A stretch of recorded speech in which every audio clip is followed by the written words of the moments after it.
¿Alguna vez has conseguido algo bueno económicamente, como un aumento, un cliente nuevo o una inversión que salió bien? Y tu primer pensamiento no fue precisamente, ¡ay, lo logré! Sino más bien, ¡qué suerte que he tenido!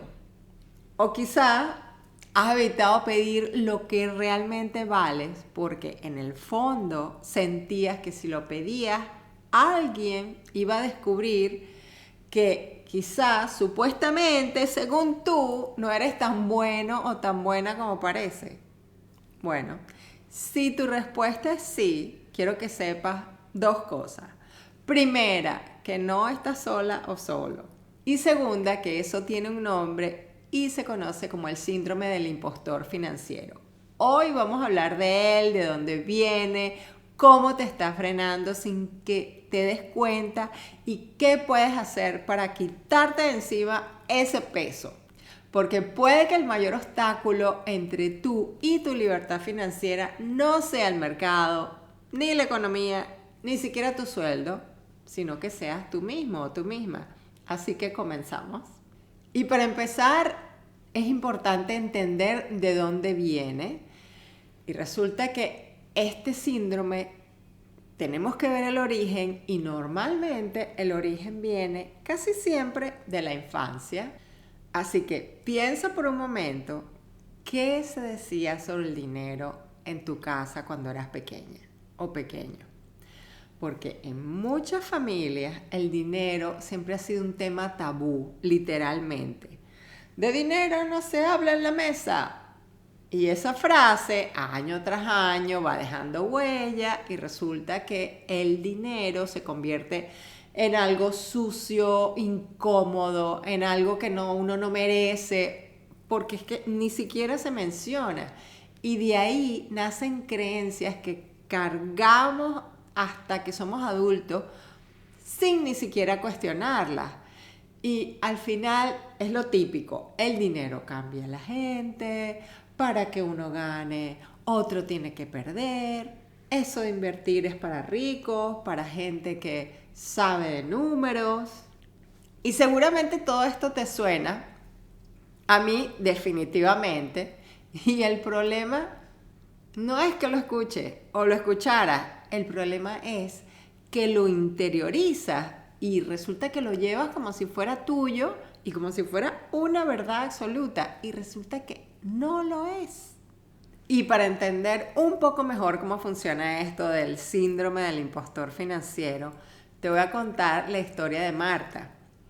Resulta que Marta tiene 34 años, trabaja como freelance en marketing digital y lleva 3 años construyendo una carrera sobre papel, un éxito, clientes estables, buenos proyectos y sus ingresos han ido creciendo año tras año.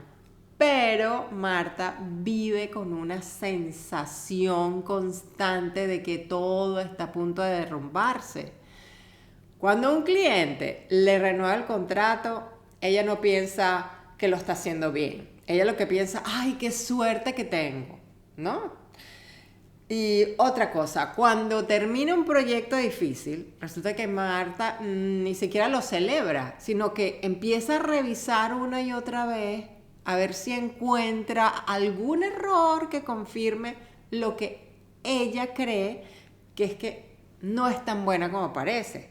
Pues con el dinero igual, ahorra pero no invierte. Lleva años queriendo abrir una cuenta indexada, lo ha leído, entiende el tema, podría si quisiera hacerlo esta tarde, pero no lo hace porque en el fondo siente que el dinero quizás no es del todo suyo, que en cualquier momento la realidad se reajusta y vuelve a cero. Y un día resulta que haciendo un sencillo ejercicio, escribió en un papel que escuchaba de pequeña sobre el dinero en su casa y apareció todo. Su padre llegaba del trabajo agotado y repetía, el dinero no crece en los árboles. Y luego resulta que su madre, cuando veía alguna casa súper bonita o un coche muy caro, Bueno, a ver de dónde lo habrán conseguido.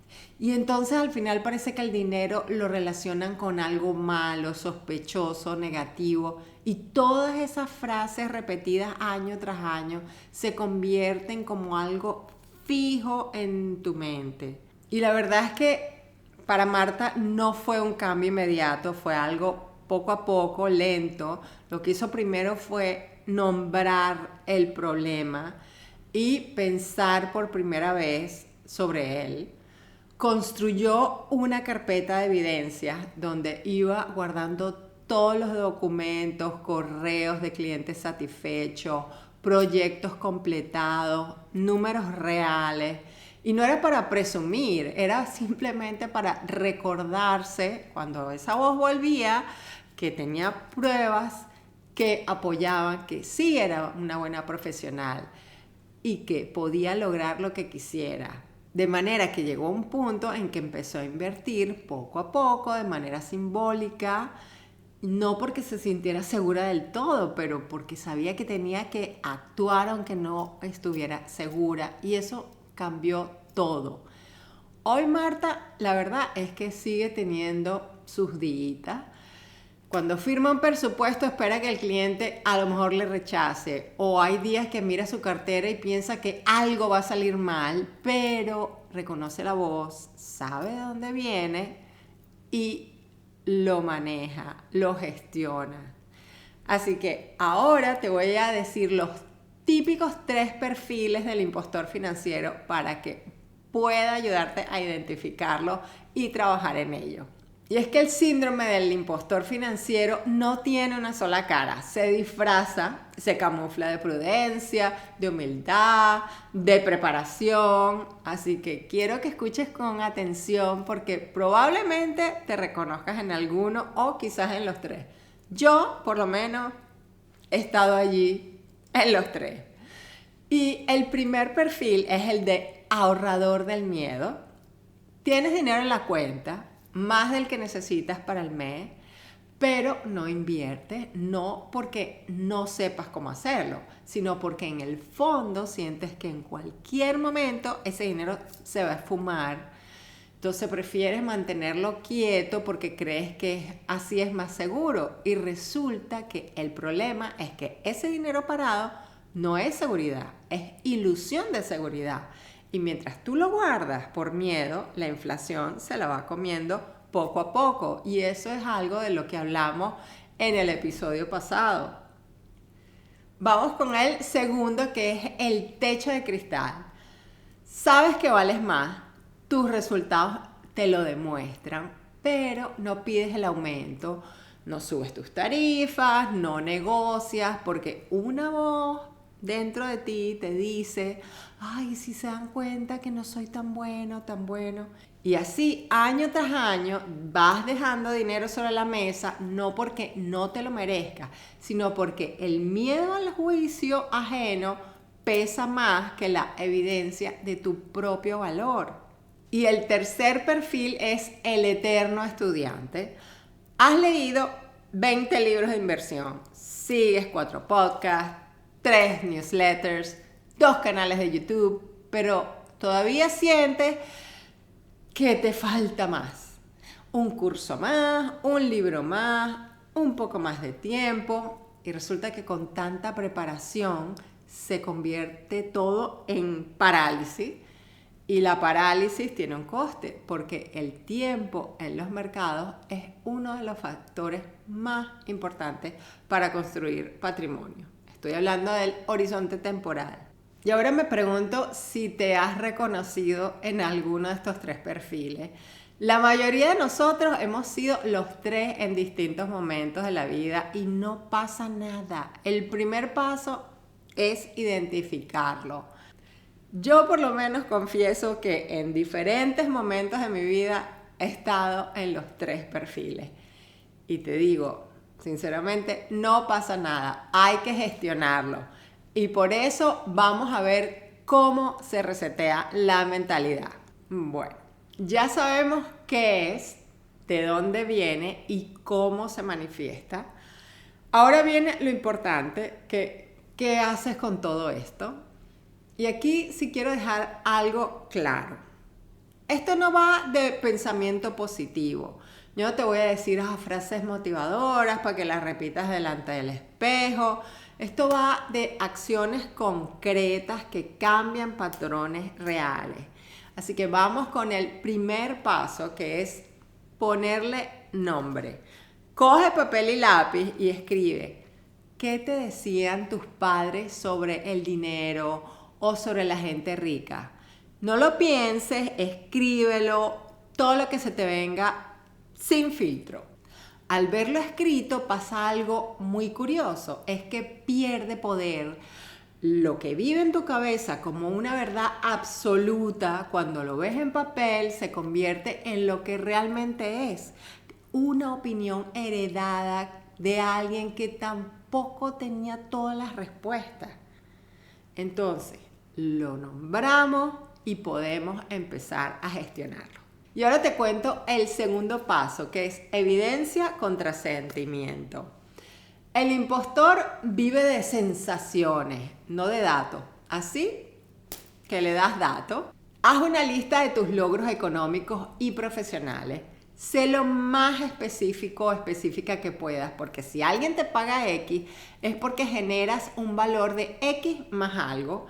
El mercado no es caritativo contigo ni te paga por pura suerte de manera sostenida. Hay una razón real detrás por el que estás ahí. Así que guardas esa lista, la vas actualizando y cuando esa vocecita vaya apareciendo, la abres y la revisas. Y te va a ayudar a quitarle fuerza a este síndrome. Y ahora viene el tercer paso, que es actuar antes de sentirte lista o listo. Y este para mí quizás es el más difícil y también el más importante, porque la seguridad no viene antes de actuar, viene después. Por ejemplo, Marta no empezó a invertir cuando se sintió completamente segura. Empezó cuando decidió que iba a actuar a pesar de no sentirse segura. Y esa primera acción, aunque pequeña, fue la que rompió el ciclo e hizo la diferencia. Así que no esperes a sentirte listo o lista. Da el paso y deja que la confianza llegue sola, porque va a llegar, pero va a ocurrir cuando empieces a moverte y a ejecutar. Y ahora vamos con el cuarto paso, que es cambiar la pregunta. Cuando tu cabeza diga no puedo, lo cambias por ¿cómo puedo? Y no es un juego de palabras, es un cambio postural real. Porque el liderazgo personal empieza por creer que eres capaz de gestionar lo que tienes y lo que vendrá. Quizás no sea perfecto, pero seguro que irá bien. Y hoy quiero terminar este episodio con algo que me parece muy importante. Tener más dinero no te hace mejor persona, pero te da algo muy valioso, que son opciones. Te da libertad para elegir, para decir que no a lo que no quieres y decir que sí a lo que de verdad sí. Y hay algo también muy paradójico en el síndrome del impostor, y es que suele estar en personas que son las que más se exigen a sí mismas, en las que tienen estándares, en las que no son indiferentes. Así que si lo sientes de cierta forma, es una señal de que te importa. Pero no dejes que ese miedo a no ser suficiente te robe precisamente lo que estás intentando construir. Y como Marta, puede que esa voz no desaparezca del todo. Puede que vuelva, ¿no? Cuando das un paso grande, cuando subes de nivel, cuando te expones. Te digo que es lo normal. Y el objetivo no es silenciarla para siempre, es empezar a moverte aunque esté ahí.